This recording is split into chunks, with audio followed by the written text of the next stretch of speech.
there'd be a lot of poop in my pants. I've seen a 6-foot alligator go swinging through the air and slam into a tree. These guys are the scientists of the supernatural, lecturers leaving lessons for inquiring laymen. They are applying the scientific method to a world that baffles science. They are the cryptids of the corn. But who else has big black wings and red eyes? Batman. Well, Mothman. Oh yeah, Mothman. A great white shark was stolen. Oh, someone stole a shark? I got stuff for you don't even know about. She's a witch. She turned me into a newt. Who knows? Anything could be possible. Anything could be possible. It's really big abduction vibes. Holy moly.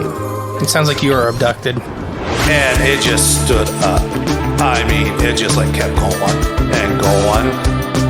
And she goes, what the?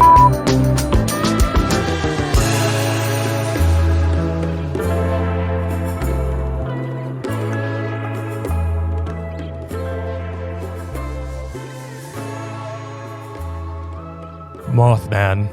Oh no. There's no need to feel down. I say, Mothman. Lift that child off the ground. I say, Mothman. Swing your new friend around.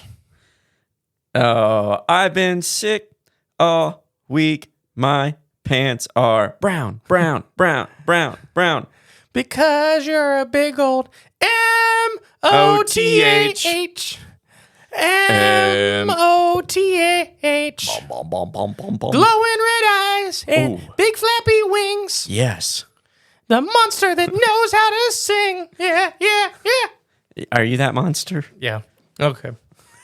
I'm the great and powerful Mr. E. And I'm Jay. Sick Jay. Yeah, colon prep J. Oh, gosh. No, so everybody doesn't know yet, but you will be absent from the rest of this week's episodes. Right. On all platforms.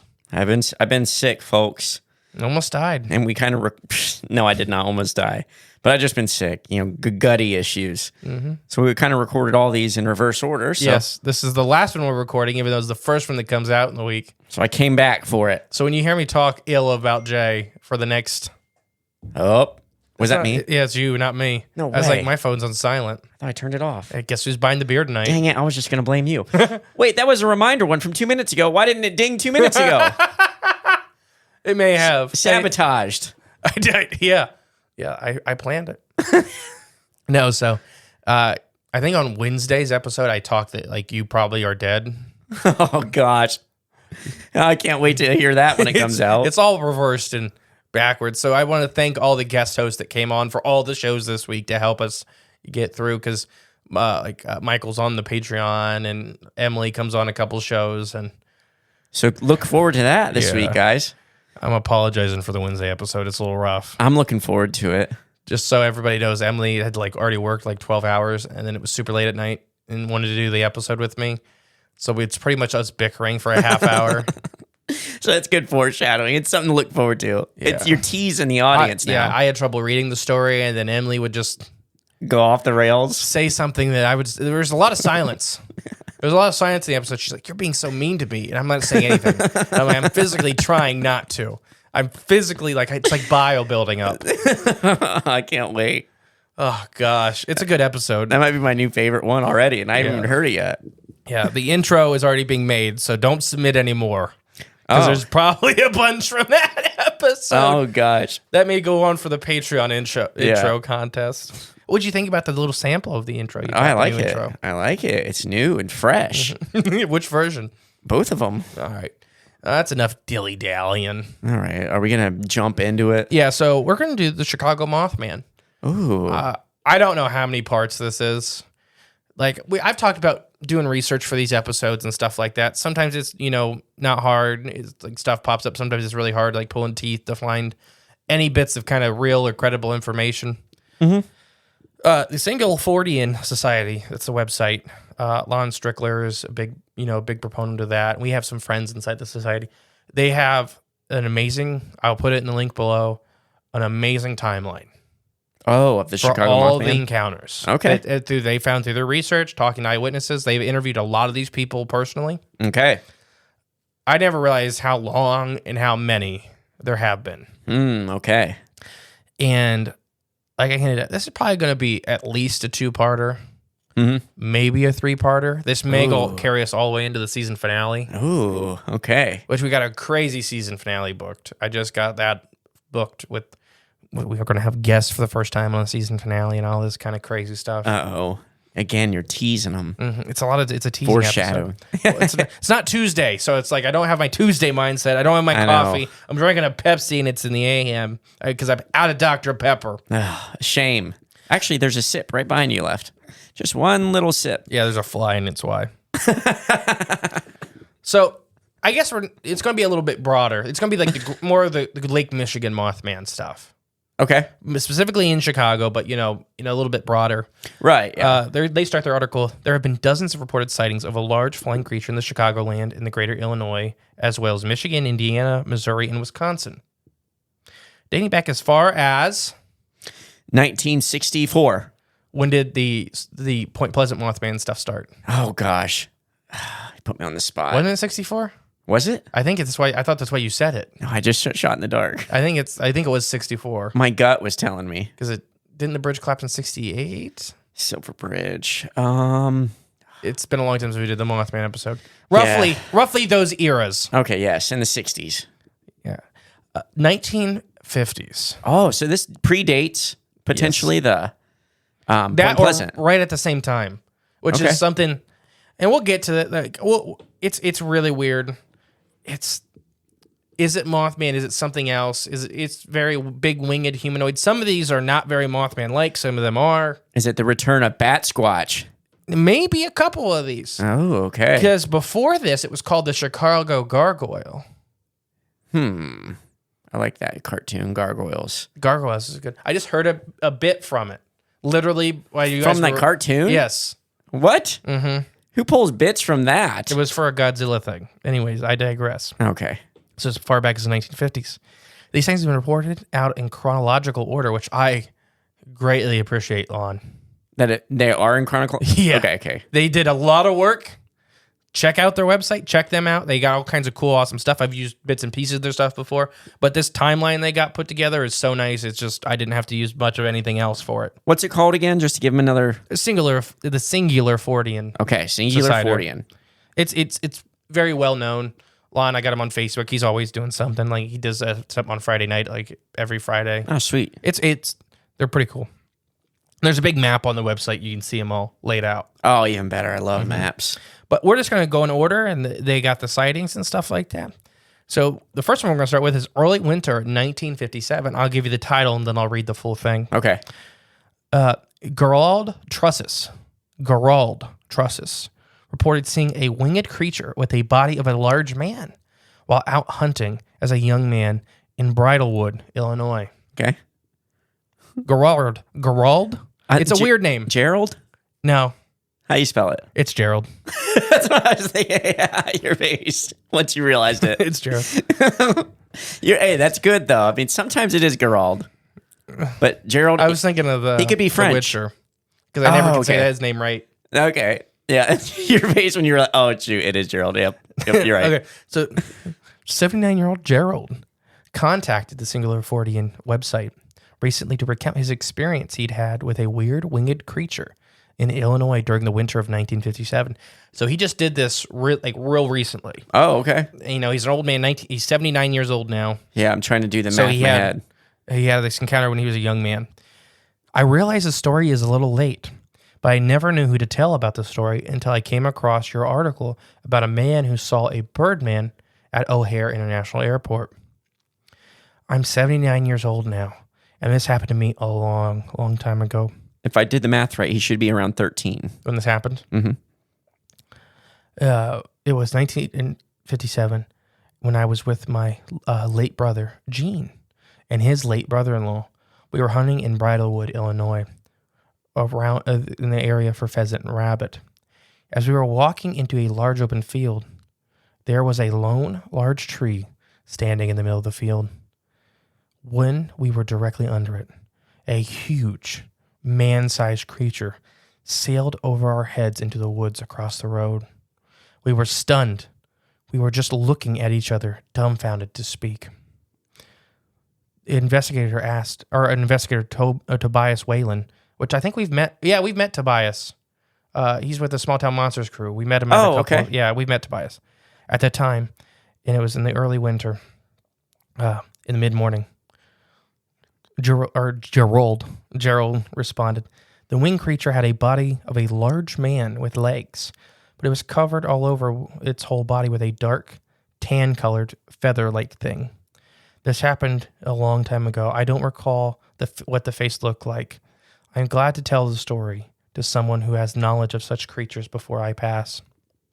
When asked if he had any other paranormal experiences either before or since his sighting, Gerald said that he had an encounter at a U.S. Army station at Nick Hercules missile site in Northfield, Illinois in 1963.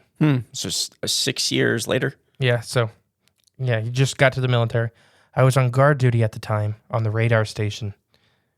He said, it was after midnight and I witnessed a UFO in the sky southeast of my location, maybe a mile away, about 1,000 feet above the ground. I watched it for a few minutes before I had made a phone call to our commanding officers in Arlington, Illinois, to report what I was observing. I was then contacted a few days later by... The Smithsonian. No, good guess. Oh. Dr. J. Allen Hynek, Project Blue Book. Yeah, I was just say that sounds very familiar. This is actually one of the reports I think made it into the Project Blue Book show. Ah. I was contacted a few days later. He documented it in Project Blue Book, had told me the information to tell me that what I saw was a private jet liner towing an advertisement sign. Oh, okay. I've seen that before. No, that doesn't exist. A private jetliner throwing with one of those streamers like they see on the beach. He's running the radar station, and it's only 1,000 feet above the ground. Okay, yeah, private jetliner, 1,000 feet above the ground, with an advertisement for I don't know. I doubt they would fly at this time at night. Now there is no way a plane could have ever made the moves I witnessed. And to end my encounter with this UFO, just shot up into space as fast as a bullet. A review of Project Blue Book case files confirmed the dates as May 11, 1963, in the official evaluation as aircraft. So yeah, you can go and find like his actual encounter. So this is kind of this first one. Yeah. With Gerald. Yeah, I know. Gerald. Very classic. So these young boys are out hunting. They're under this lone tree. Mm-hmm. This classic Mothman-esque shape. Big, the big round head, the wings, and just legs. Flies right over. And he never mentions flapping, but we don't know if it flaps or anything like that. A lot of the Point Pleasant Mothman stuff, they were gliding. They never powered, it wasn't like our traditional, what we think of as an animal-powered flight. Yeah. Very different. Well, I would imagine if he saw it flapping, he would mention flapping. But he also said, it was a long time ago. He can't even remember what the face looked like. Gotcha. Okay. 13 to 79. Mm-hmm. A lot of other life has happened. That's true. In between those dates. I suppose. So did he even get that much information? And for him to reach out and contact, being 79 years old, is very impressive. Yeah, I must have made some sort of impact to stick in your mind for that long. I can hardly remember anything I did at 13. And Singular Fortean is really good about putting like articles out and saying, hey, we're looking for these type of things. Yeah. And in the Chicagoland area, he was doing all this research. So I'm sure he probably could have seen one of their advertisements or something like that. Like, have you seen this thing? Just triggered it in his head. And then he's part of Project Blue Book. And we are going to do season 5. We'll have a long season, a couple episodes at least, on Project Blue Book. When you said long, I'm like, oh gosh, 4 or 5. It's probably going to be a month. Oh, okay, so maybe 4. I think it'll be 4. I think I'm going to try to keep it down to 4. And we're just going to go through the Project Blue Book case files. There was that show that just came out, it's called Project Blue Book. It didn't just come out. It came out a couple years ago, but they're getting a new season for it. Mm-hmm. David from Instagram is the one that got me on to watch it. Mushroom David got me on to watching it, and it was really good. There's some, it's TV. Right, so, yeah. They there's dramatize. Hospital Goblins episode I really didn't like. Mm-hmm. That's the only one I could really point to being like, okay, that was dumb. Yeah. There's not a lot there.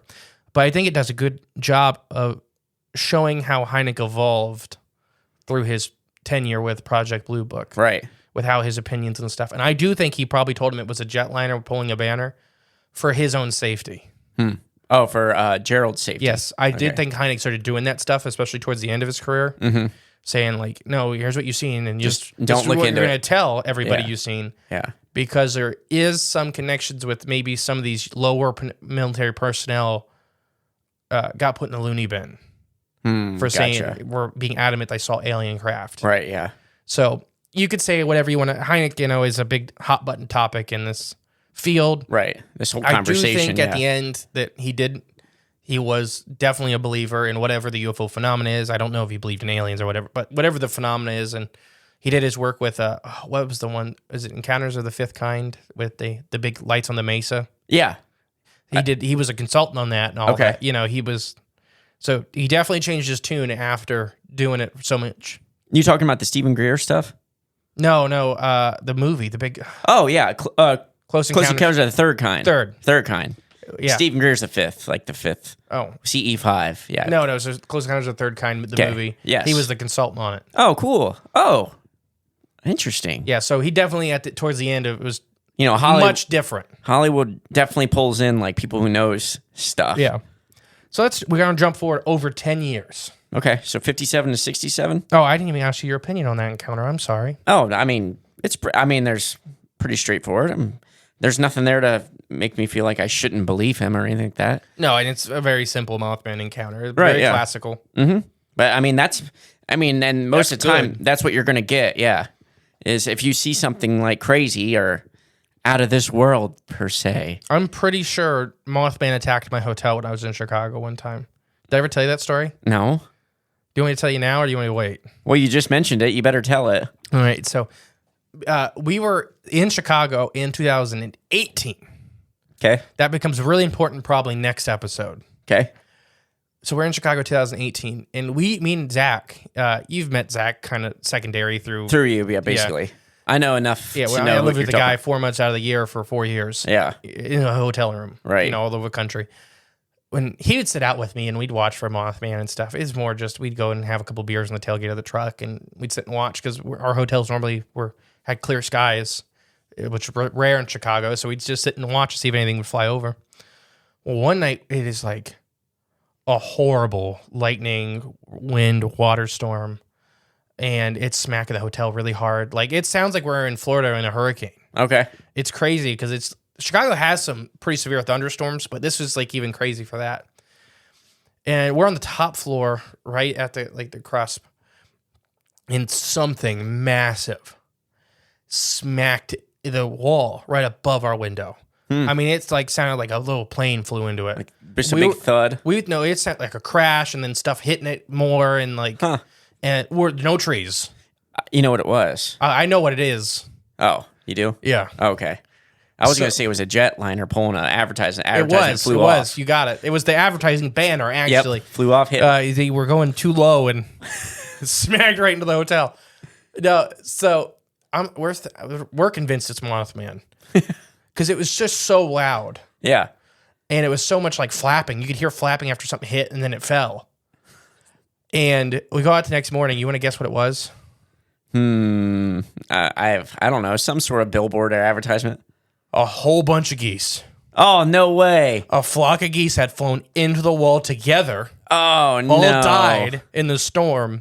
And we're falling along the side of the hotel. Oh, and that's what the no. flapping we had heard. So you found them the next morning? Oh, yeah, they were all dead right below 4 stories below our window. Oh, man. There was a giant hole in the side of the hotel. They must have been flying right in a line. Yeah. And it sounded like a semi-truck had hit. They were doing the flying V. Well, they were trying to get over the hotel. Yeah. And I'm guessing a gust of wind had just pushed them down. And all these geese were dead. Darn. A lot of dead animals in Chicago. Sad story. Well, I wonder why. Chicago. It's a bad place, yes. October 27th, 1969. Okay. Floyd Hancock. I can say that name. Oh, you missed it. The Patreon episode this week. Yeah. Everybody had nice, normal names. Oh, for once. 5 kids, and they all had, like, Leonard Rice. John Smith. Like seriously. So anyway. So, Floyd. It is said to have been abducted from his home as a young child after an indeterminate amount of time by a tall, winged humanoid before being returned. Ooh. Does that sound familiar before I read the encounter? Before being returned. So he got abducted by a tall, winged guy. Right. And then he was returned as a young kid. It happened at Point Pleasant, too. Remember the baby in the trailer? Oh, that's right. Yeah. Yeah. Literally, the crying baby, it ripped open the roof of the trailer, took it. Yeah, it and did. then brought the kid back. Yep. I do remember that. Oh, okay. Some similarities here. I wonder, it may have been in the same year, 1969. So Juan spoke to Floyd, who recently described a terrifying encounter with a tall winged humanoid that he has a young child in Rolling Prairie, Indiana, on October 27th, 1969. Hancock states that he and his family, mother, father, sister, and grandmother, were living in a trailer situated on their family's land. Okay. Oh, I hear another trailer. Another similarity. The trailer had sustained damage to the roof, Oh, no. leaving a large hole. This is the same story. It is. But I think, we'll get to it. I think there's problems. Oh, okay. I think there's continuity issues with one or the other. Gotcha. Way to ruin it. Sorry. Oh, I So- did really ruin it? The hole was covered with a wide waterproof tarp until it was repaired much later.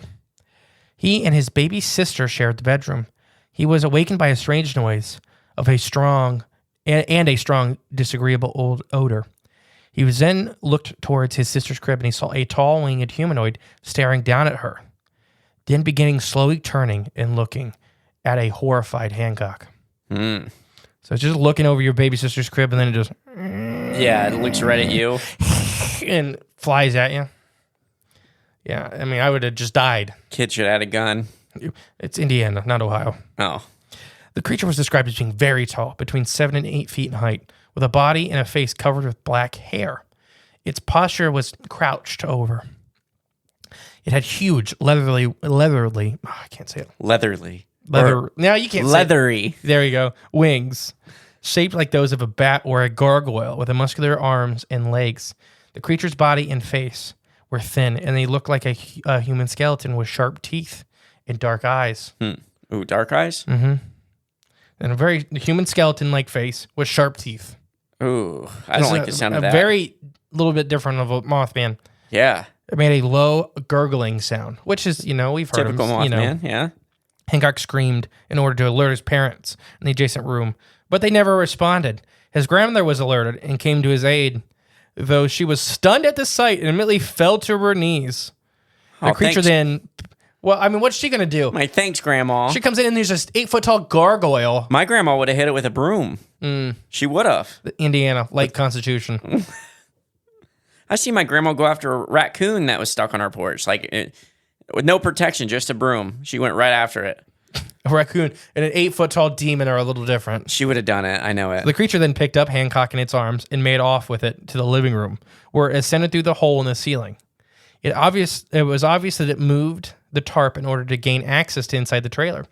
He remembers being very cold and wet and hearing his grandmother screaming at the winged humanoid that took off into the sky. He had no idea how long he had gone, but only remembers waking back up in the bedroom along his panicked parents and grandmother. He continued. He states that his grandmother witnessed the entire event and documented it. His living relatives concurred about this event since the grandmothers recall what had happened to each of them. His grandmother passed away in 1985, though. The witness's parents were abruptly been put into a type of hyperbolic trance during the abduction. Yeah, it's weird. They talk about how gray aliens and stuff, they couldn't wake them up. Right, yeah. Even though when the grandmother was awake and panicked, to wake them up, hey, something just took one of your kids. They could not wake up. Yeah. Hancock's parents woke up after the abduction was completed. It seemed that they were somehow placed in this hyperbolic state, and the wings being left in the permissions with him. After several minutes, they all heard scratching noises and a loud thud on the roof. His father immediately gained access to the roof where he saw him laying unconscious. They were able to quickly bring him into the trailer, dry him off, and place him in bed. They were reluctant to call the authorities and seek medical assistance because of this bizarre event. The effects of the abduction event had lifelong consequences according to him. Hancock recovered from his emotional problems, or he endured tons of emotional problems his entire life. which he attributed to this abduction event. Yeah, I mean, if something abducts you and probes you and then throws you back on the roof, that's pretty traumatic. At the time of the event, the Mothman Prophecies film had been released. He had a mental breakdown after watching it in the theater. He literally had to leave during the scene where the Mothman chased the automobile and crashed in death. He was not attempting to watch the film since then. Similar to other witnesses, the man was prompted to come forward following the personifications of sightings reported of flying humanoids in Indiana, reported relieved to discover he was not alone. I asked Hancock why he called me. He stated that he received a call from his cousin who was aware of the winged humanoid sightings in Indiana. Then that's when I was given the contact information. And yeah, he just goes in. You want to see the picture he drew of what it looked like? It's already frightening my head, so I can't. Oh, geez. Okay. I'll try to remember to post this on Facebook on Monday. Yeah, I would not want to see that ever in my life. It's not good. No. And he goes in, we're not going to read all of it because he goes in tons and tons and tons of detail about, like, he had nightmares for years with this thing coming back. Very, very Mothman Prophecies-esque. Yeah. And, it's very different than the actual story of Mothman. I cannot remember when we did our Mothman series if we said this happened in West Virginia or we said this happened in Chicago. Indiana. Yeah, it was Rolling Hills, Indiana. Which is right up there by Chicago. Right, yeah. I don't remember either. But I've seen it both. Okay. I think this is the correct one. Oh, okay. To where it happened in Indiana. And it happened in the same time. I think it got lumped in. And I think somebody's story, because it's the exact same story. Yeah. It is this story. I don't think it is a Mothman. I think it's a real life vampire. I don't even think I wasn't going that far. I like that idea. So he had just watched Mothman Prophecies. Uh-huh. What have we talked about with gray alien encounters and the psychic phenomenon? It's them putting on the face. Like we both kind of talked about a lot, that they kind of reflect a lot of the information you're putting out there. Yeah. And I wonder if that's what it was. And that's why it was so scary, because it didn't do anything besides look absolutely horrible. Well, you don't know what it did when it took the kid. But it returned him. Right. Alive and breathing. Yeah, after he sucked all of his blood out and replaced it with, I don't know, something else. So what if this is an actual alien abduction? Could be. And it's very much a different format because he had such a strong psychic presence of the Mothman on his mind. Very well. And they never get it right. And we talked about that with the Bigfoot, and we've talked about with other things when these things mimic other paranormal entities. But it's never quite right. And that's where I think a lot of the face comes from. Is it personified a lot more of the scarier traits. Because a lot of the Mothman, we did that in our series, weren't scary. No. Truly. They didn't, there's no giant teeth. There was, the big red eyes. Anybody that's seen its mouth, that it just had a big wide mouth like a frog. It wasn't like... They never mentioned teeth like that. Much more like we talked about like night jars and they're a type of bird and stuff like that. They have big frog mouths and big eyes. They look kind of creepy, but they can't do anything to you. Right, yeah. This thing is much more ape-like. It actually has a big nose, human-esque eyes, and big vampiric teeth. If this is the one, I don't think this encounter was Mothman. I just don't. But I'm with you. But it happened during the time and got lumped in. Right, yeah. And I do think other people have taken this story and said it happened in either West Virginia or Ohio and not Indiana or Chicago. Yeah. This was before the Chicago, and I can see why this is before the Chicago Mothman really became a thing. Mm-hmm. So if you're putting information together, and we may have done it on accident, I don't know, when we did our big episode. I can't remember if I said it was from... There's 8 hours of Mothman stuff. Right, I was going to go through and listen. Season 1. End of season 1. Yeah. I just watched Abbott and Costello, Dracula. What is it? Dracula Meets Frankenstein, something like that. It's an old movie from the 40s. And Dracula would put people into trances. Oh, yeah. Dracula would abduct people. I think this is Dracula. Putting the parents in a trance. Forgot the grandma lived there. Oversight. Everyone has their oversights. Comes in, swoops his kid in. His brother's awake. He's like, oh, crap. Makes that scary face. Dracula. Before I move on to the next one, we're going to take our ad break. We haven't remembered in 16 weeks. All right, we'll be right back, guys.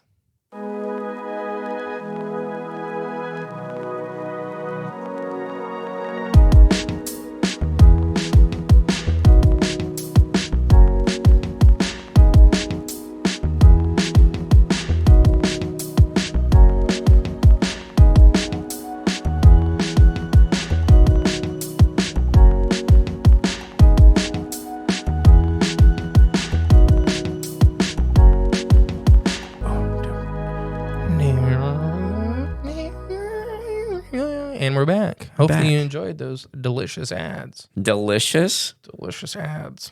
I don't know. They got food or something. Who knows? Somebody just emailed me about an ad on one of our... I got to look at that. Or maybe that was a dream I had last night. Uh-oh. Why? Where somebody wanted to get one of the products that was like an ad ran on the thing. And I'm like, I have no idea. Yeah. We don't have any control over that. No idea, yeah. So they're like, no, I need the contact information. Like, should have listened to the ad. Yeah. Go back and re-listen to the episode. It may have been a dream. I had weird dreams last night because of Mothman. Mothman's fresh on your mind. I said Mothman. He will lick your spine. Oh, good. That's not what I was thinking. I've been saying some bad stuff around the house. Alice's first words are going to be just something horrid. Yeah, like Mothman licked your spine. Yeah, I'd be happy with that one. Okay. It'd creep out the other kids at school and really just like separate them out. Oh, I think he's already going to be like that. I mean, Here's a tarantula. yeah. 1971 fall. Retired police officer David Ramon reports an encounter with a shadowy winged humanoid he had seen when he was 12 years old near North Branch of the Chicago River. Been there, done that. Ooh, yes. I know exactly where this encounter took place. Uh-oh. There's a big seawall, and it's really scary to be in a little boat above it.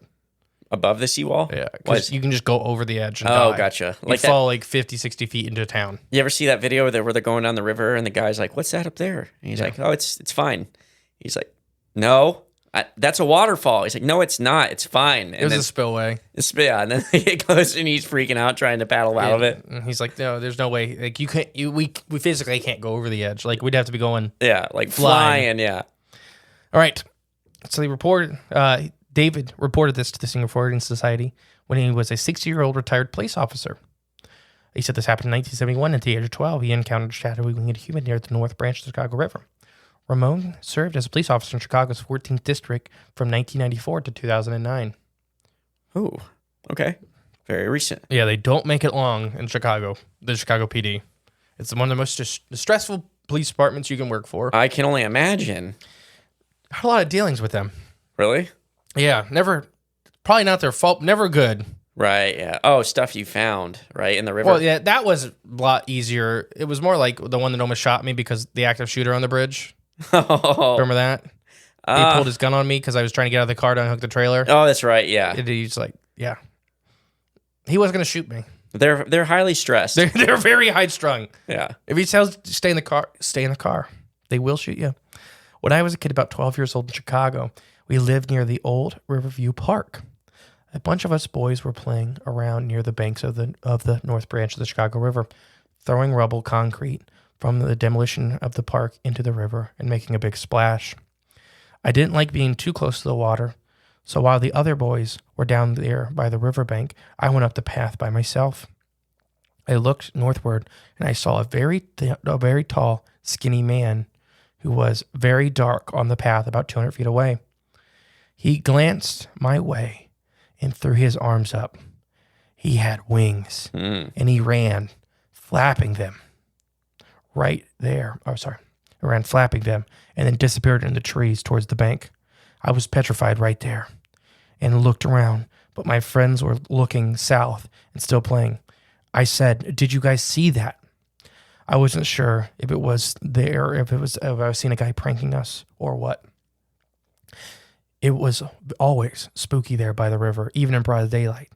There at the demolition site. Okay. Remember demolition site, Mothman. Okay. A lot of connections. You tell me to keep that, like... Keep that in mind. Okay. Put that down. Put a pin on it. I tried to explain, but my friends told me to shut up, and they didn't pay any attention to me, since I was smaller and younger than the rest of them. I am now 6 years old, a retired Chicago police officer living in Florida, and I never told anybody else really until I saw your article just now, and it shocked the blank out of me. I got the feeling of something evil to that day and wanted to go home immediately. In a follow-up email, he added additional details. So that's that little first bit he remembered. So he's seen this article come out. Like I said, Fortean's really good about pushing that stuff and being like, if you had this type of encounter, call this number, email this, But he sees this tall, really, really tall, thin, what he thought was a black guy, I'm assuming at first. Yeah. Until lift up its arms, open up wings, And flap, wings. and ran into the demolition site. Yeah. Already say into the woods. Into the woods near the demolition site. Okay, yeah. So he's running there. And then, we talked about Point Pleasant, the TNT plant, before they tore down the birdhouse, was this. It had these, it had this giant demo sites, these buildings falling apart. How many encounters did we talk about they had inside that decrepit building? Right, exactly, yeah. With the broken glass all over the floor, yeah. Which would make sense. I mean, if you're wanting shelter, you don't want people to bother you. Yes. 99% of the time, it's probably about the best place to be is a demo site. Right. So shouldn't be anyone there. Yeah. So in the follow-up email, I tried to get a look at his face when he glanced my way. Back then, I thought it was a scary Halloween mask or something. There was no focal points. There was no focal points for me because it was not a human type face at all. Big eyes, that's the only thing I remember. It still creeps me out to this day. I tried to remember if something bad happened to any of us shortly after that, and I just remember that one of the older boys that we were there with that day shot and killed a rival gang member shortly after the sighting. Jeez. He was 16 at the time and went to jail for 17 for at least 5 years for murder. Jeez. So like he said, Mothman sightings have been seen to be somewhat harbingers of tragedy. Investigator Tobias Whalen was able to connect Ramon over the phone for an interview. And they just kind of go in more, same details, same kind of stuff, where it's another kid encounter. A lot of the Mothman sightings, these personal ones were, kids, especially it'll kind of maybe become a thread here in the Chicago ones. Yeah. It's a lot of kid focused. I don't know. Chicago's a weird place. That's an understatement. But it's to me, why it's so weird is what we call Chicagoland. Chicago itself proper is not very large as what you think of when you go to Chicago. It's tons of these cities. Right. There's no space in between them. It's, pushed right up against the, yeah. You go from Bolingbrook to Juliet, they're touching. There's Right. you never leave town. Right. So I think there's also this kind of isolation thing that develops in Chicago to where if you live in Bolingbrook, you live in Bolingbrook. You don't go to anything like when you talk about going to the city for the weekend for something, you're going 17 miles down the street into Chicago proper. Yeah. And I could see a lot of this stuff not getting talked about because it stays in these little communities. Mm-hmm. What's your thoughts? I can agree with that. But I don't like Mothman's always associated with the harbinger of doom, I think bad things. I think it's coincidence more than anything. me and you have talked about that a lot. Yeah. That I think it's movies like the Mothman Prophecies. Right. It's made that a thing. Made that a thing. Yeah. You're gonna have bad stuff happen in your life. All this, yeah. A Especially lot in of these, Chicago. A lot of these people, and it's not their fault. It's this point that I think you've made perfectly. Is that when you're looking at it through that lens, you're gonna keep widening the lens until you find a bad event. You can be like, oh yeah, it was. Mothman. My mom died 2 years later. Yep, Mothman. Yep. Whether they think it was caused by Mothman or Mothman was there to warn you. Right, exactly, yeah. But no, it's just you're gonna have bad stuff happen. Yeah. Something bad happens. Every 6 months in your life? Probably even more frequent. I don't know. I mean, for the average U.S. person. So right, yeah. If you have this happen right between two big events, Mothman, and you only remember the big things, or the bad, you don't remember all the good that happens right after. Ain't that something? Mothman got you a job promotion. Exactly. Where are those stories? I know it's happened. No, it's weird. What do you think? What? And like you said, Chicago's a weird city. It's an old city too, and the Chicago, like, it was burnt down completely and rebuilt. The whole city. We'll talk about that in the last episode. Yeah, so there's a lot of weird history with Chicago. So I don't know when the last episode of this is going to be, but we'll talk about that with the fire, the fires, yeah, the destruction, the squatting, because it was that big gangster. Oh, Al Capone. Yeah, what Al Capone? Oh. But he squatted on the rubble and pushed all the rubble into Lake Michigan. Like Atlantic Avenue and all that, Michigan Avenue, is all built in the rubble of the first city. Right, yeah. And they raised the city too. Right, that's what I'm talking about. They pushed it all into the lake. They actually turned Lake Bottom into, and he claimed all that for the mob because he squatted for 5 years before they started rebuilding.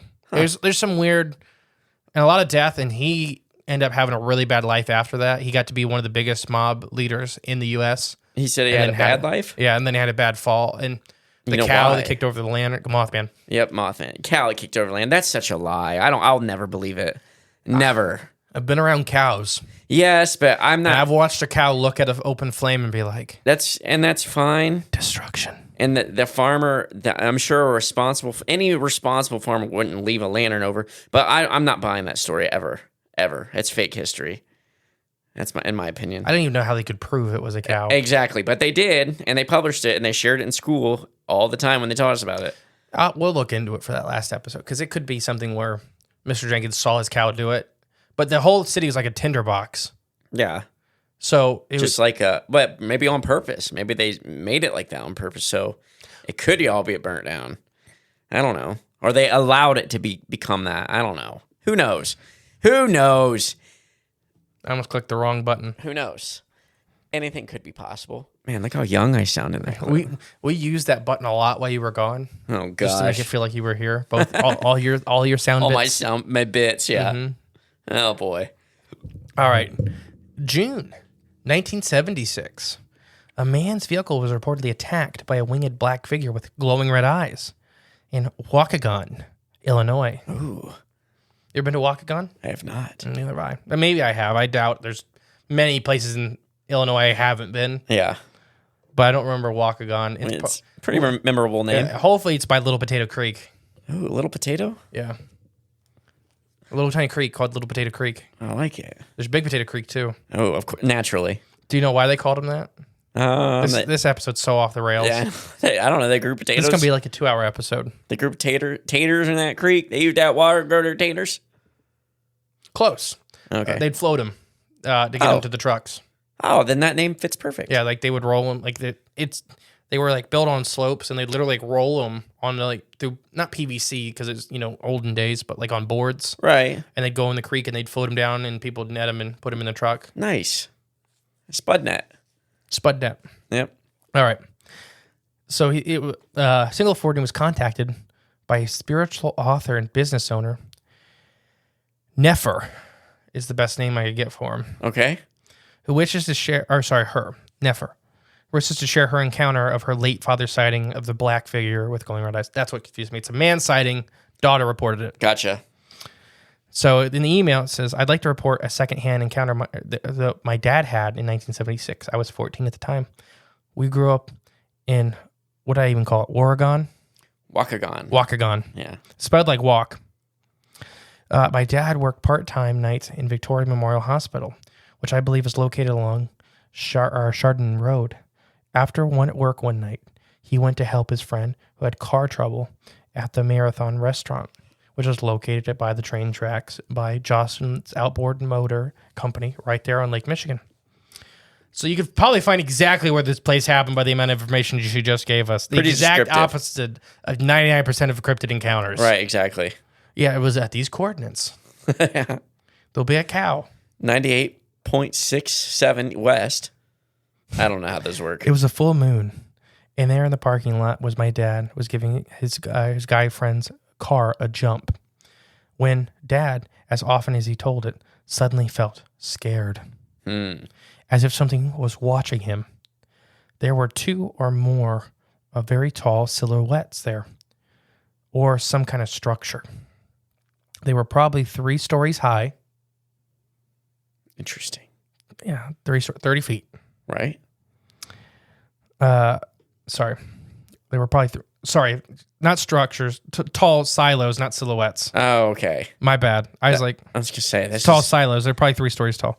Dad looked up in the moonlight and saw a black figure crouched down or watching them. It had glowing red eyes. He told his friend to look, and they both saw it. Dad said the creature was probably about 6 feet tall because it was so high up. And even from that angle, it looked very large. It definitely was not a bird or anything like that he had ever seen before. Dad said he sensed evil from it. Removed the jumper cables from the car. He and his friend took off in Dad's car. They didn't even bother to lock up their friend's car. They were just so frightened. They just left. As they drove off, they heard a loud swoosh sound, and then something seemed to hit the sides and the tops of their car. He kept going, convinced that the thing was trying to drive them off the road. The next day, Dad was freaking out because you could tell that 3 long scratch marks on the roof of the car. I saw them myself. They were about half an inch apart. There were 4 of them, and it looked like they were talons of a large bird that scratched the car. From that point on, I was banned from going to the lake after dark, and Dad didn't even like me going there during the day most days. I had never heard reports of a winged creature until I read your article. So there you go.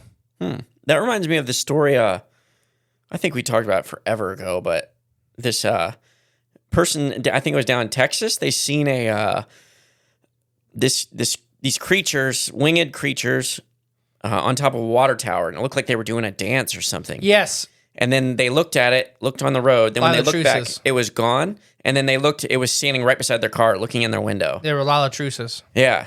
Yeah, that's what it sounded like. Yeah, but much more Mothman-esque. I mean, the look is very Right, yeah. Mothman-y. Those look like bird women. Oh, okay. Like they were birds with human faces Okay. for the Texas one, Yeah. where they were all dancing.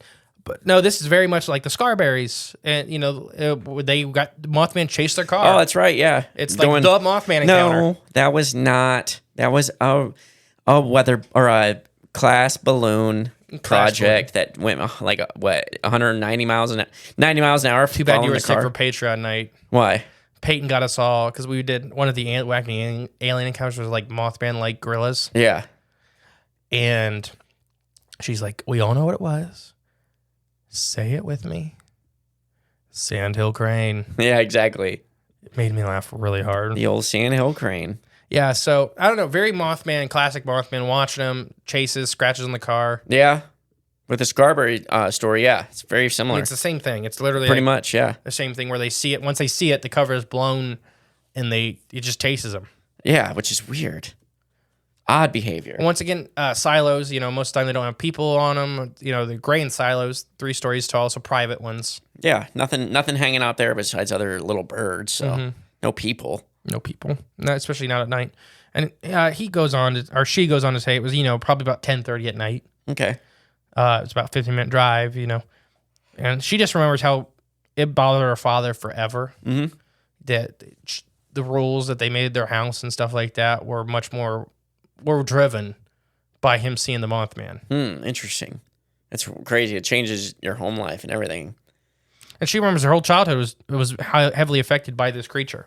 So if you had a little Mothman perch up on your barn in the backyard, or your garage, not barn, but that's like a mini barn. Imagine if we accidentally lived next to this guy and we have all the Bigfoot Mothmans in the front yard and he's just like, Oh, he would hate you. and he'd probably fall over and have a seizure. Yeah.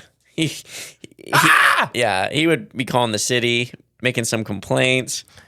Oh gosh, we still got a lot. This may be a 5-parter. We'll see where we get. So 1981, a 13-year-old claims to have had an intense psychic encounter with a red-eye winged being in Cairo, Illinois. Ooh. Yes. I think I know where that is. Yeah, you should. It's by Chicago. Oh, so he contacted this eyewitness recently who said he had a powerful experience in his youth with a being that fits the description of more than a few of the modern reports of the flying humanoids out of Chicago. The West encounter took place in Cairo, Illinois in 1981. He was 13 years old. The witness's MR contacted me by email and asked to speak over the telephone. I intensely had the sense that the interview would be significant, and I requested the MR to call me his earliest convenience. We were talking within 10 minutes. So the MR introduced himself and immediately started to tell me about his encounter. He prefaced his story by saying that he had not known of any of the winged humanoid sightings reported through the Chicagoland area until he stumbled upon my article 2 days previous. He was then stunned by the relatively, in the article, dozens of sightings who closely resembled the encounter he had in Cairo in 1981. But MR's narrative was very different because his encounter with the winged humanoid altered his overall beliefs and perspectives of the world. The MR was a 13-year-old boy in 1981 who, through his own description, had significantly terrible abuse during his young life. Ooh, not good. On this particular evening, like many other previous evenings, he sought solitude in his backyard. For whatever reason, he was able to employ a self-taught form of meditation that helped him cope with the abuse of his parents. As he sat on the grass, he entered a deep level of spiritual awareness that had become more heightened than he had ever remembered. He soon became aware of an unknown presence. As he exited his meditative state, he immediately noticed a pair of intensely red eyes staring back at him from across the alleyway. The being was standing against the neighbor's white garage about 75 feet away from where the MR was sitting. It was thin, black, human shape that stood 7 feet high, and when compared to a 4-foot-high chain-link fence at the end of the yard, there were wings folded on its back that extended far above its long, thin head. But those intense red eyes captured the MR's concentration to the point where he was literally paralyzed and frozen in place. The being who soon was communicating with MR in a telepathic form, more intent on gathering his attention than actually expressing information. The 5 to 7 minute experience was significant with the amount of emotions. They ranged from tranquil to terror. MR recognized that he was not dreaming or in a reflective state. This was actually occurring. Then there was a moment where his perspectives of the world around him would start to change forever. He never fought the encounter, and it influenced his life. Though he was reluctant to disclose the incident until he started college and became part of an environment that would pay attention to what he had to say and not judge his experience. But MR still did not understand why he was a recipient of the winged humanoid scrutiny. Then one evening, while he and his wife were watching the video, MR began to appreciate and grasp what had really happened to him in 1981. The Mothman prophecies was a theatrical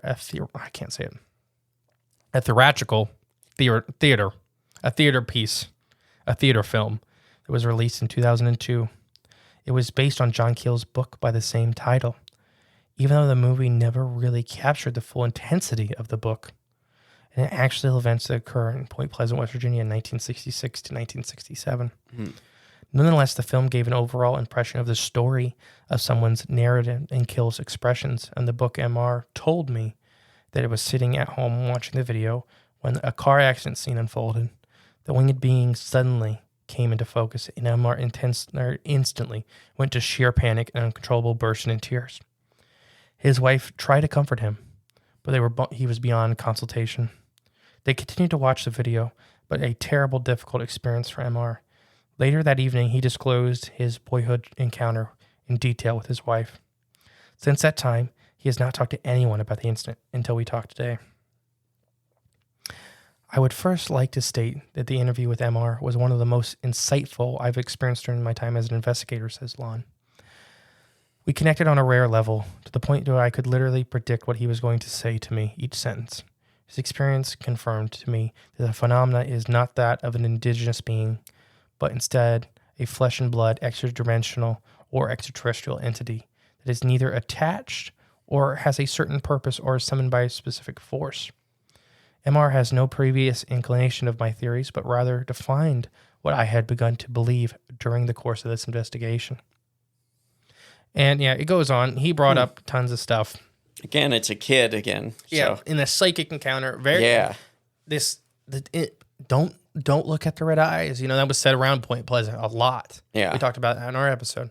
Don't look into the red eyes. Don't look into... Now, if we want to go interdimensional animal, like we talked about in our Mothman episode, you know, is this a hunting tactic? Is this a type of hypnosis? Like a luring thing? Yeah. Or, you know, to completely put the prey off edge. Okay. Or is it defense? Is it on the other side? Is it a defense strategy to really disorient predators or hold them still? Right. You know, if a predator looks into your eyes and you can just sit there and cause them to have severe emotions. Yeah, and just be paralyzed, basically. Yeah. So it doesn't have to be nefarious, but you know, it doesn't sound good. But No. you know, we're talking, and Lon seems to think so too. Something extra dimensional. So trying to put our thoughts on it, you know, is very difficult for something that's not from here. Exactly. Or just, you know, I don't know how other dimensions work either, and the way they can affect. I mean, it could have been ours. feeding on him the whole time, and we, you know, Right. some type of energy we don't understand. Exactly. Yeah. And through emotion too. I don't know if it can just telepathic. You know, yeah, that's the way we view it, as telepathy or whatever. You know, talking to us or making us feel certain ways, but like in another dimension, maybe that's just how it manifests to us. Is it seems like telepathy, but it could just be a whole other thing through a whole other system in a different dimension that they're affecting us with, and that I just cannot explain, obviously, but you don't know. You don't know what you don't know. Ain't that the truth? Ain't Holy moly. Exact. Couldn't said it better myself. 1987, a man in rural Indiana reports sighting of a human-like flying creature with glowing red eyes that sparks a decade-long series of encounters. So this one was reported to the National Cryptids Society in May of 2018. Okay. It's by Jesse James. Oh. The cowboy? Yes. Or the guy from that show, that Chopper show? Yes. Okay. They're actually the same person. Ooh, I didn't know that. So Jesse says, I was out on a walk late at night, a couple miles out of town, near some cornfields, when I started an unsettled feeling, a feeling of being watched. I turned my head to peer into the fields of corn, and I heard a rustling. Quickly, I hurried my pace and tried to get back to my house. But while I was in a hurry jogging back, something flew in front of me, and it had glowing red eyes. It made a horrible screeching noise. I was sprinting at this point. I had lived in the area for decades and had never seen anything like it. Something even now, late at night when I'm walking around the area, I'll see something in the dark with those same glowing red eyes, and I'll book it. Scary. Yeah, I wouldn't like that one. That one sounds pretty not enjoyable. I have a little more. So basically, he's walking by the cornfield. He hears something rustling, and it flies overhead, and it's looking down at him, has giant red eyes. And he's like, pew, gone. Mm-hmm. I would be too. Mm-hmm. He should have been on his motorcycle. Or his horse. Or his horse, yeah, same thing, really. If you really boil it down. And why do they call them hogs?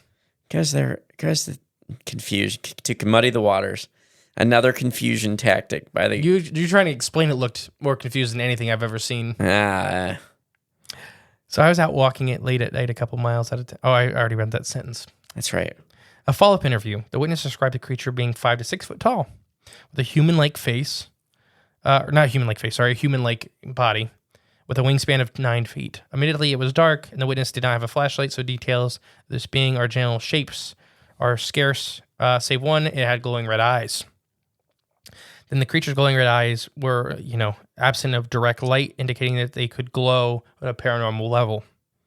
But yeah, given the glowing red eyes, the body to wing ratio, and reduced the likelihood of an animal could fly in a natural or any known means, and the fact that the witness the glowing red eyes no different occasions over 3 decades in the same area suggested this may be encountering something paranormal or supernatural in nature. Yeah, I would agree. So yeah, this whole thing with he keeps seeing these eyes around town. Yeah. And it's a little tiny town. I don't know if he ever gave the name of it, but So, it's almost like it's stalking him, that, or it's always there. and he just notices. Yeah. Okay. Kind of like when the Men in Black, the first movie, or no, the second, no, it's the first movie. How was the second? It's when Agent K gets his memory back, the second movie. And he goes outside and he looks around with his old memories the first time. And he just sees all the aliens. Yeah. Like all the little peeks behind the curtain. Right. Like once you see it once, It doesn't go away. yeah, it doesn't go away. Yeah. They're not bicycle reflectors anymore. They're glowing red eyes. It's like no, bad comparison. I was going to say like one of those stereograms. When you look at it and you see a 3D image, you know what I'm talking about? Those, Yes. Yeah. Once you can do it, you can do it. We're gonna go to Naperville. I spent a lot of time in Naperville. What, doing what? Fishing? Yeah, work. Oh, okay, that's right. No, Naperville is another Chicagoland. Like, it's a horrible place. Okay. Now it is. 1997 may not have been as bad, but in 2019 it was Rough. absolutely horrible. Yeah. Hated Naperville. Actually, they may have had a Bass Pro, or if that was Bolingbrook.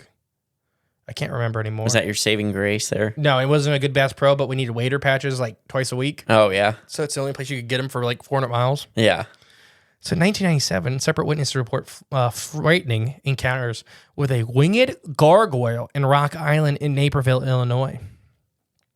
So they received the website received a pair of reports recently from the late 90s that described a demonic flying gargoyle seen in Illinois.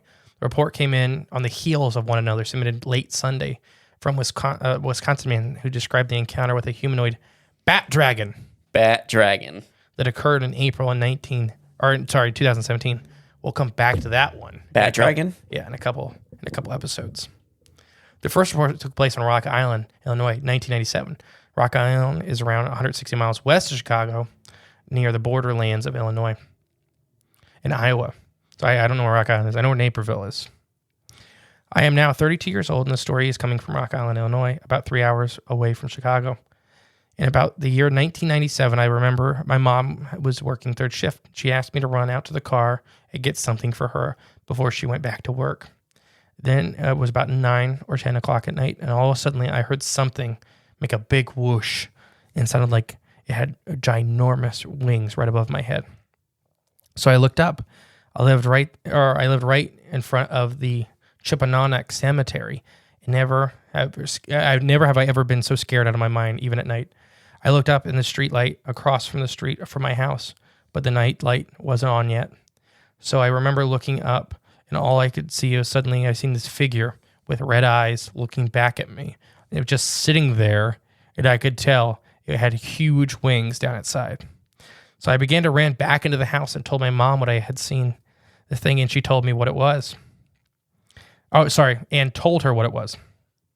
I don't know if she believed me or not, but she was like, that ain't nothing but the devil after you blanker. That's just an accent. I know it's not Chicago, but I gave it a Chicago accent. Oh, okay. So I was so scared. So after I went to my room and laid down, all of a sudden I heard a whooshing sound out my window. Whoosh. I can't remember if I had seen anything or not. I just heard the sound again, and I was just terrified. So I closed my blinds, turned on the TV, and fell asleep. Whenever I see that night, or whatever I seen that night, I don't know if I can call it the devil or what, but it was real. I remember it was probably about 5 foot tall, and its wings to be pretty large because I remember that it looked at me from the top of the light pole. Its wings were like that kind of hang down, and it wrapped up, so it looked pretty big.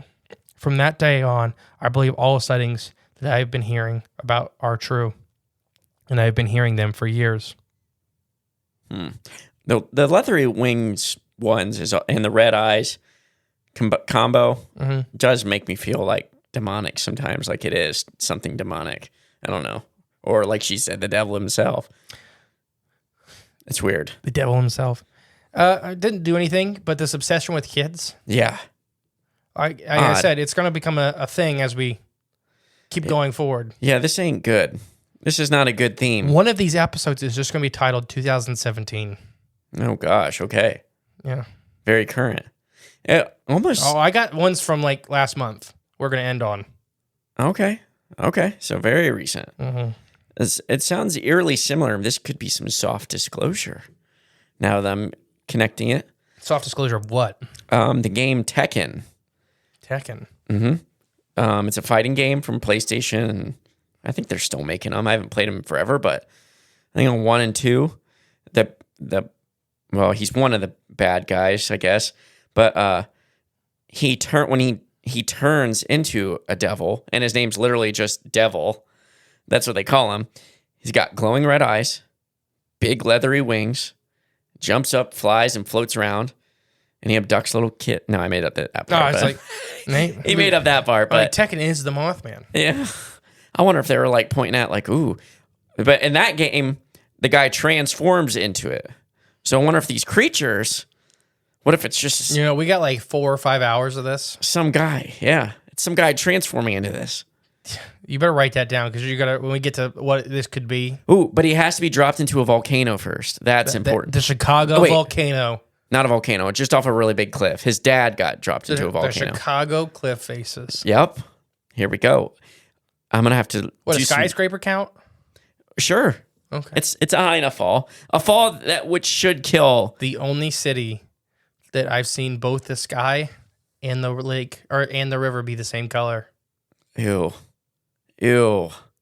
Gray. Green. Ew.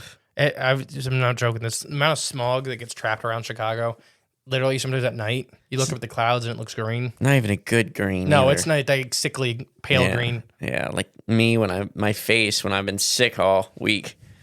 That green. Second encounter comes from Leslie from Naperville, an area only 25 miles west of Chicago. That took place 20 years ago, roughly, by the time they wrote this article. I was a senior in high school. I was taking a late night ride with my boyfriend near his house in Naperville. Ooh. We were sneaking out to have a cigarette, and we were driving along the street slowly with both windows completely down. He had a Mustang and didn't want to wake the neighbors with his loud exhaust. We heard a loud screech in the distance. It's Chicago. You hear gunshots. It's the only That's city probably that the least bans concerning guns, thing. and you just hear gunshots all night. No, a screech could be a drive-by. We were there once for a drive-by. Oh, gosh. And we were literally just got back from dinner. We're walking into the hotel and we may have been in Naperville. Actually, now that I'm thinking about it, we were walking in and you hear, Jeez. like, wow, that's a drive-by. Gosh. That was the scariest hotel we ever stayed in too. It was a Holiday Inn, but it was like under construction. Oh, boy. And it had been under construction for all 3 years we'd been there. Forever, yeah. And it had a floor nobody was allowed to go to. That was the one that probably the mob, there's a lot of mob activity in Chicago. It's probably the mob's one. Yeah. That's scary. Because Grandpa said he'd worked on hotels like that. And what it is because the second floor, you couldn't go to the second floor. Because it's under construction. No, right? there's no door. When you go in the stairwell, Okay. there's just no door there. Yeah. And there's no button for the elevator for it. Yeah. What Grandpa had said is you take a room card and you check it in on a floor on the first floor, and there's a stairwell in that room that goes up there. Oh, makes sense. That's crazy. Yeah. That's awesome, though. I want a secret hideout like that. Join the mob. There we go. Simple. So we looked at each other and confirmed that we both had heard the same thing. He slowed down to a complete stop. All of a sudden, coming from our left side of the driver's to the front windshield appeared a gargoyle-like thing. It was about 4 feet in length, with wings, front claws, reptilian-like skin, big glowing eyes. The color's hard to remember, but there's almost transparent like purple. Oh, no way. That game I was talking about. Guess what color the devil is? Purple. Yes. There you go. As it flew in front of the windshield, literally over a car's hood, it stopped suddenly and proceeded to scratch the crap, or scare the crap out of both of us. Oh, scratch the crap out of both of us.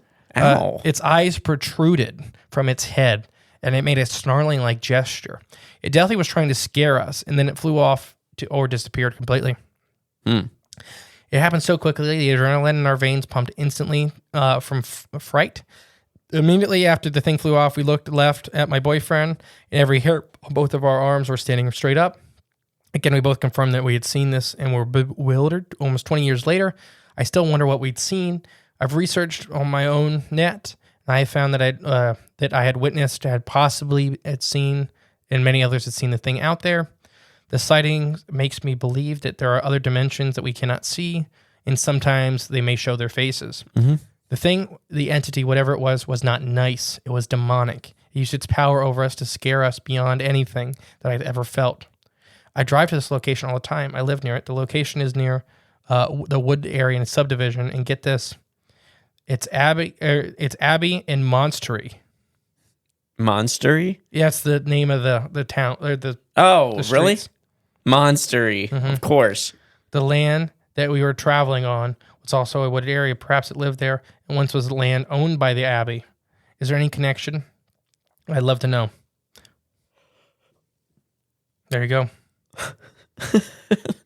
No, so purple. I couldn't tell from reading that. Did it have purple eyes or purple body? Let me read that little description I again. thought she said purple body.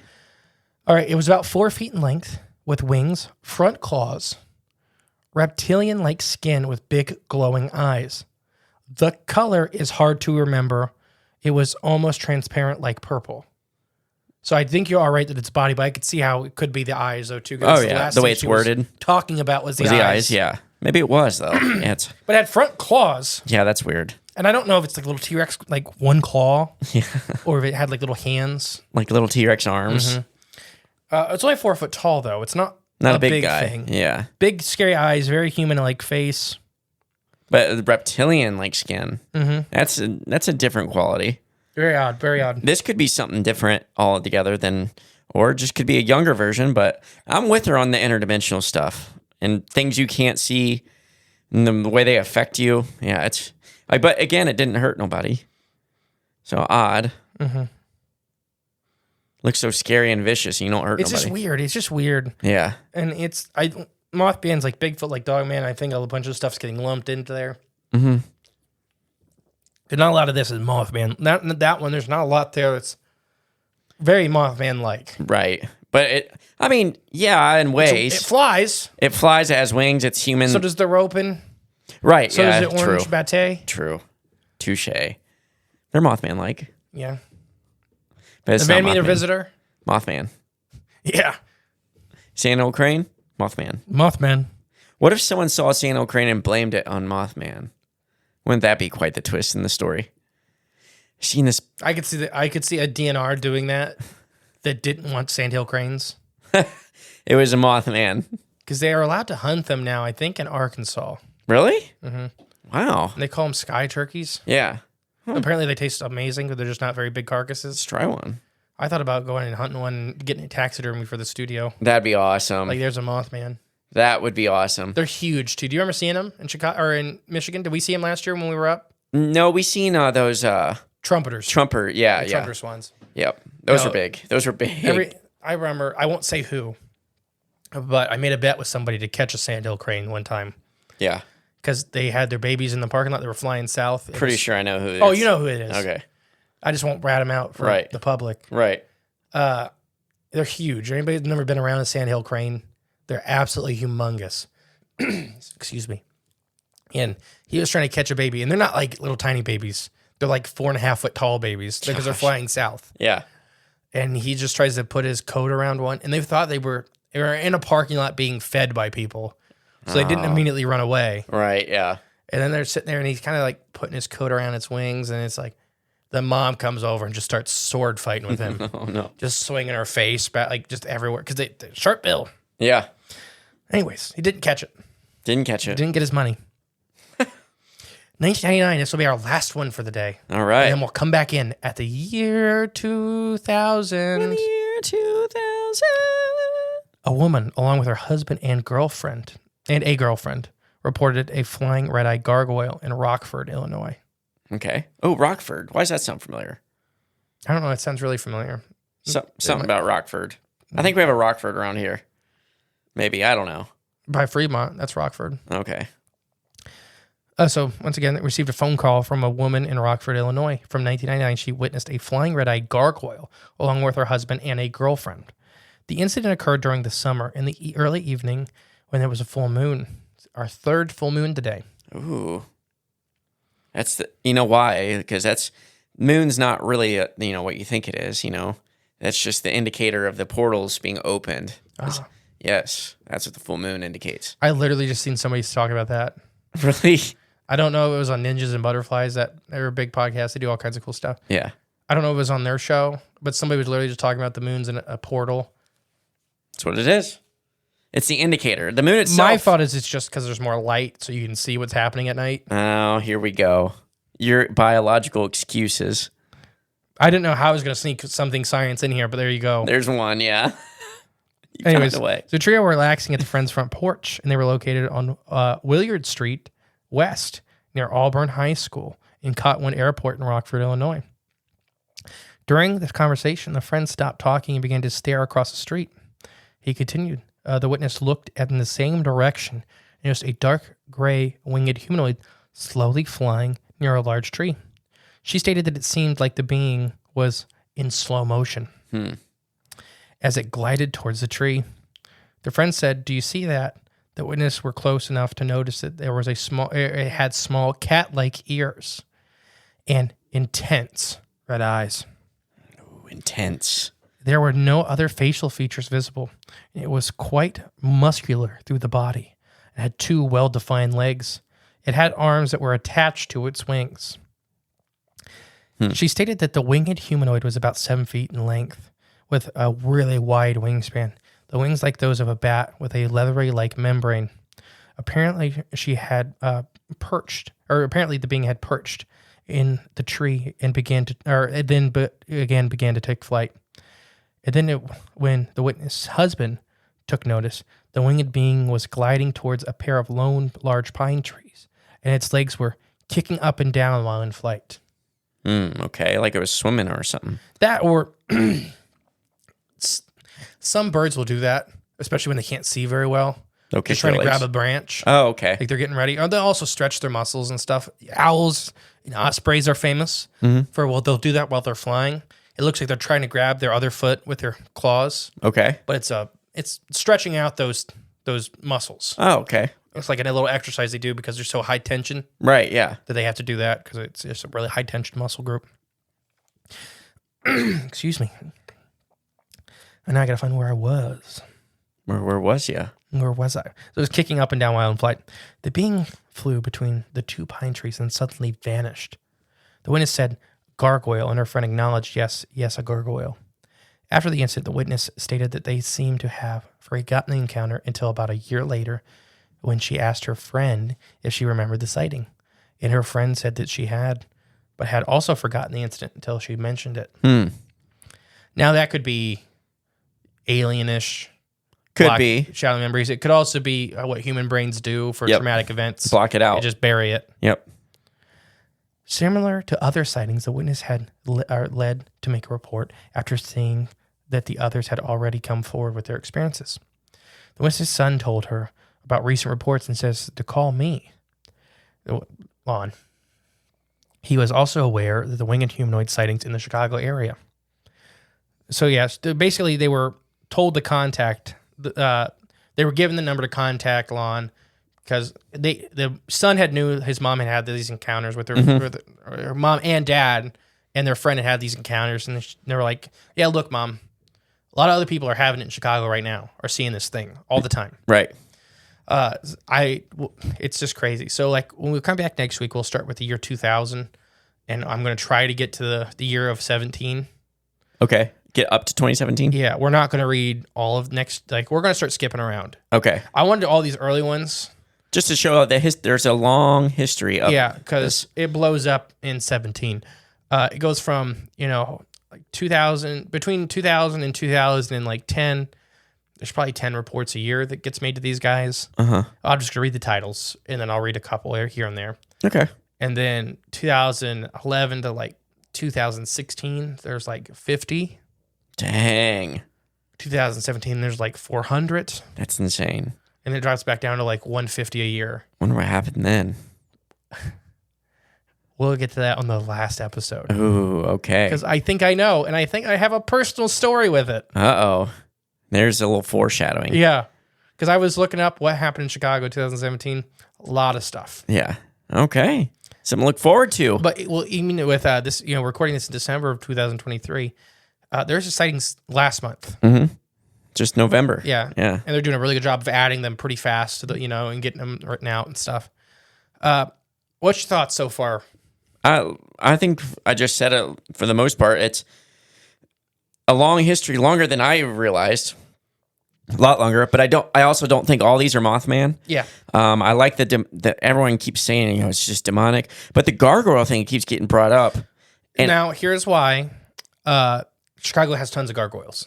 Like on their buildings and They have stuff. tons of old churches, a lot of Gothic cathedral designs. Right. So a gargoyle to me, and it could be a gargoyle, but to me it's because they see these things all the time, these big winged scary creatures on their buildings. Right. They know what that's called. Right. They call it gargoyle. But where did the inspiration for those come from? Now, we may get into a little bit of that in the last episode. There's a lot of Gargoyles. liberty taking with gargoyles. Gargoyles. Yeah, I've seen some. I've seen some. The things they put up on buildings. Yes, I know what you mean by liberties because some of them are just ridiculous. I'm even talking about like in the 1500s and stuff like that. Okay. With how they were designing gargoyles because they're water spouts. Oh yeah, They're water spouts. No, that's what they are. That's what they were designed for. Good. It's a good cover story, But because that's why they look like they're throwing up and stuff. But it's almost the same kind of stuff why they started carving turnips and pumpkins. Was this whole scaring off evil spirits by having an evil spirit? There, yeah. So like early gargoyles, like there were some sea serpent ones, much more like the Nez Rouge, this little black, like the little black and red devil. And then I think they slowly started finding this. That's the form they like putting out. Gotcha. So that's why I think the word gargoyle gets thrown around in these Chicago, especially these early ones. Right. Yeah. Whatever they are. Mm-hmm. Right. Is because it's easy. It's the thing that has wings and looks scary. Mm-hmm. Exactly. If this happened in Illinois or Iowa, they'd say it was the visitor. If it happened in West Virginia, they'd call it the Mothman. Right. Yeah. Exactly. The 1957 one's kind of cool. You don't know what to think about it. And like I said, I would believe it was 1964 to 7. Was Point Pleasant's big Mothman stuff. Yeah. 64 to 67, I think. And I think I even said that earlier. I think 66, 67 was the two big years. Big years. But even when we did our episode, it started way before that. Oh, yeah. That was when it hit its apex. Right. Chicago's a weird place. It is a weird place. Oh. Is your tummy upset? Have you heard it at all? No. The past 10 minutes, it's been going. We're almost done. Okay. Now, just kind of final thoughts for this first installment. I mean, there's a lot of history. Well, I think I went over mine. Okay. Well, yeah. I'm with you, though. A lot of these probably aren't what we classify as Mothman. At least, right, yeah, that's a big point. Here. Yeah. Some are, for sure. Yeah. But glowing red eyes is 99% of the time just not a good thing. Never. But it's not Mothman exclusive. Right, no. We've talked about Bigfoot and Dogman and other weird, one-off cryptids have had glowing red eyes. Which is, there's got to be some connection, but I don't know what. And it could be that interdimensional biology or the Fae folk stuff or anything, actual demons. Demons, devils, yeah. Chicago's had a long history with bad things. Of course. Still do. Mm-hmm. Yep. So that was part 1, Chicago Mothman. Stay tuned for part 2. I have been the great and powerful Mr. E. And I have been Jay. Just Jay? I think so. And we'll catch you next week with more Cryptids of the Corn podcast. Bye! Thank you for listening to Cryptids of the Corn podcast. Please share with a friend you think would like us. It's the best way to help our show grow. Leave a comment, rate us, a 5-star review, and remember, there is always extra content on Patreon/cryptidsofthecorn.com. And don't forget, stay magical.